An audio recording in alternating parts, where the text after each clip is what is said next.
চলো মাকে আজ শাড়িটা দিয়েই দিই। জানি না যে মায়ের কতটা কি ভালো লাগবে, কিন্তু আমার মন থেকে অনেকটা ভালো লাগছে। কারণ শুধু একটা ছেলেই নয়, একটা মেয়েও স্বপ্ন দেখে সে তার নিজের ইনকামে তার মাকে শাড়ি গিফট করবে। আজ আমার সেই স্বপ্ন পূরণ হয়েছে, আমি অনেকটা খুশি। বলছে ঈদে সবার হয়ে গেল, খালি আমাকে কেউ কিছু দিল না।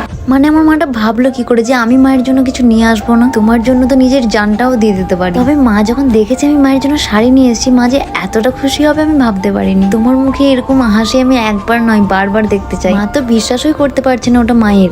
আমার কই বললি নাই আমার আজ হাম গায়েতে। সামান্য একটা শাড়ি পেয়ে যে এরকম খুশি হবে ভাবতে পারিনি আমি। তবে আমি মায়ের জন্য একটা নয় দুটো শাড়ি নিয়েছি। আমার কাছে যদি সেরকম টাকা থাকতো তাহলে আমি আরো 5টা নিয়ে আসতাম। এই দুটো শাড়ি পেয়েই মা এত খুশি, ভাবা যায়?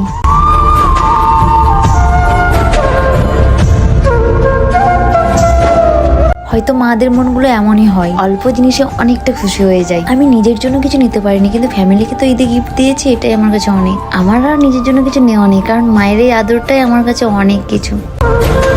মা তাহলে কতটা হ্যাপি? অনেক হ্যাপি। তো যাই হোক, মা খুশি মানে আমিও খুশি। আর আমি জানি এই ভিডিওটা দেখে তোমরাও অনেকটা খুশি হবে। যাই হোক, ব্লগটা এখানেই শেষ করলাম।